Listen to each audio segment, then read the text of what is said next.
Insya Allah niat baik ini, ikhtiar ini yang dikerjakan bersama dengan orang-orang baik, insya Allah Allah akan bukakan pintu-pintu menuju keberhasilannya.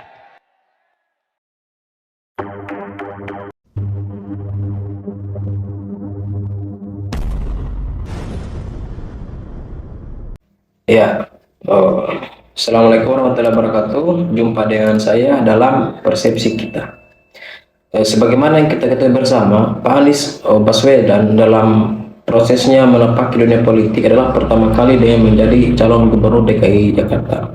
Beliau didukung penuh oleh partai oposisi, yaitu Partai Keadilan Sejahtera dan Partai Gerindra. Saat itu Pak Anies berpasangan dengan Sandiaga Uno yang dikenal dengan pasangan Anies Sandi, dan mereka mendapatkan kepercayaan mayoritas penduduk DKI Jakarta, menang dalam putaran kedua mengalahkan Ahok Jarot. Selain PKS dan Partai Gerindra, Anies Sandi didukung oleh ormas-ormas Islam fundamentalis. Islam fundamentalis adalah istilah yang dikeluarkan oleh Bang Denny Siregar untuk para penganut Islam pendukung Anies Sandi saat itu. Kemudian bersamaan dengan momen Pilgub DKI Jakarta, Basuki Cahayapurnama atau Ahok selaku lawan cagup Anies Sandi harus didemo oleh para ulama dalam aksi demo Bela Islam 212 karena kasus penistaan agama. Aksi ini kemudian membentuk suatu perkumpulan yang dikenal dengan Alumni 212 atau PA 212 dan mendukung pasangan Pak Anies Sandi. Sebagai bukti dukungan ini adalah sebuah video wawancara salah satu stasiun televisi pada Pak Novel Bamukmin yang mengatasnamakan Presidium PA 212. Yang saya kutip adalah, menurut Novel Bamukmin, mereka lah yang memperjuangkan Anies Sandi saat itu. Jadi sebenarnya pada pemilih Muslim yang bertarung dalam Pilgub DKI Jakarta adalah Islam fundamentalis yang mendukung Anies Sandi versus Islam nasionalis yang mendukung calon selain Anies Sandi. Tapi topik ini bukan membahas tentang itu. Kemudian puncak dari oposisi ini adalah setelah Pilpres 2019 lalu, yaitu saat Pak Prabowo Subianto selaku Ketua Umum Partai Gerindra berpasangan dengan Pak Sandiaga Uno, yaitu Wakil Gubernur dari Pak Anies, melawan Pak Jokowi pada Pilpres 2019 lalu. Setelah itu secara otomatis sebagian pendukung Pak Anies pada Pilgub DKI Jakarta lalu kemudian melebur menjadi massa yang pro terhadap pemerintahan. Kemudian hal itu dikejutkan dan masuknya Pak Prabowo Subianto ke dalam kabinet pemerintahan Jokowi, yaitu Kabinet Indonesia Maju sebagai Menteri Pertahanan dan Pak Sandiaga Uno sebagai Menteri Pariwisata. Di lain sisi, Nasdem yang awalnya tergabung dalam partai koalisi pemerintah kini berbalik arah mendukung Pak Anies, bahkan mencalonkan beliau sebagai calon presiden. Jadi ada yang masuk dan ada yang keluar secara spontan. Ya, seperti itulah politik. Dalam hitungan detik semuanya bisa berubah. Lalu bagaimana dengan nasib pendukung Pak Anies setelah itu? Nah, walau begitu, sisa pendukung Pak Anies seperti PKS dan ditambah partai pendukung baru yaitu Nasdem serta PA 212 masih menaruh harapan besar pada beliau.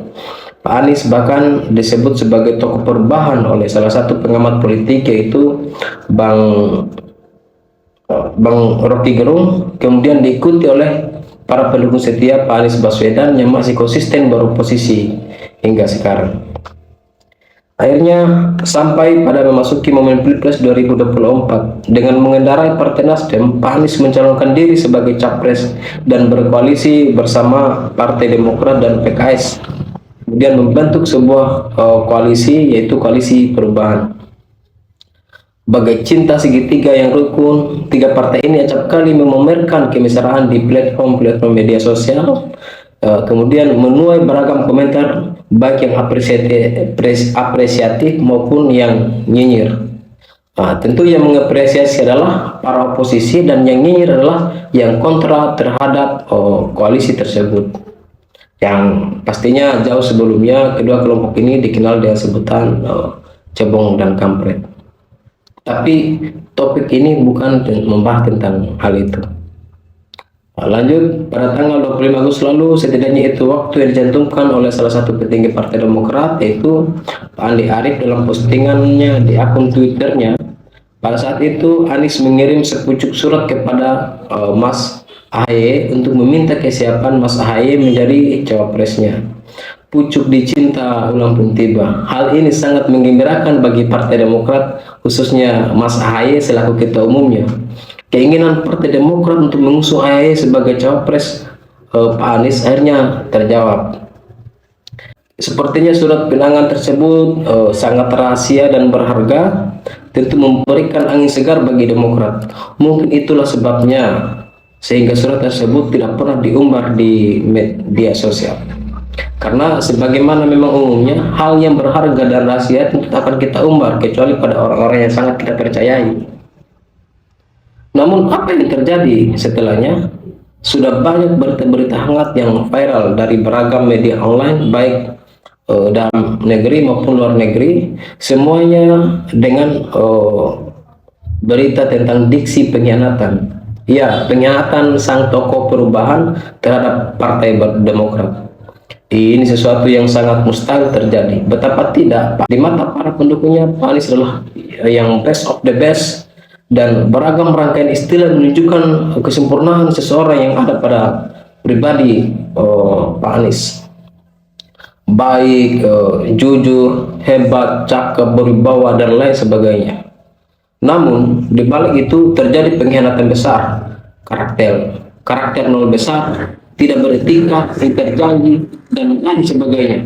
Beragam sebutan itu keluar dari mulut koordinator jubir Dewan Pimpinan Pusat Demokrat, yaitu Bang Hersaki Mahendra, saat diwawancari oleh salah satu stasiun televisi. Ya, ini bisa dipahami, mungkin luapan kekecewaan Partai Demokrat terhadap Pak Anies. Surat pinangan yang awalnya dijaga dan dirahasiakan kemudian diumbar di media melalui akun Twitter petinggi Partai Demokrat itu Pak Andi Arief. Surat tersebut ya mungkin sudah tak berharga lagi sehingga diumbar kemudian dijadikan salah satu alasan kemarahan Partai Demokrat terhadap Pak Anies. Ya, Mas AHY yang selangkah lagi menjadi pengantin Pak Anies harus gigit jari. Pasalnya bukan dirinya yang dipilih. Secara sengaja Pak Anies berijab kabul dan Bang Muhaimin Iskandar atau Caimin, yaitu Ketua Umum Partai Kebangkitan Bangsa. Sungguh sangat tidak terluka. Tokoh yang dimana dieluk-elukan mampu bersikap positif jika menjadi pemimpin Indonesia, ternyata mengambil langkah yang salah dalam prosesnya menapaki kursi Pilpres. Ya, berkhianat terhadap rekan koalisi yaitu Partai Demokrat. Nah, setidaknya itu berita yang berseliweran di media saat ini. Lalu bagaimana tanggapan Anda para kaum moralis? Yuk ikuti terus informasi dari kami.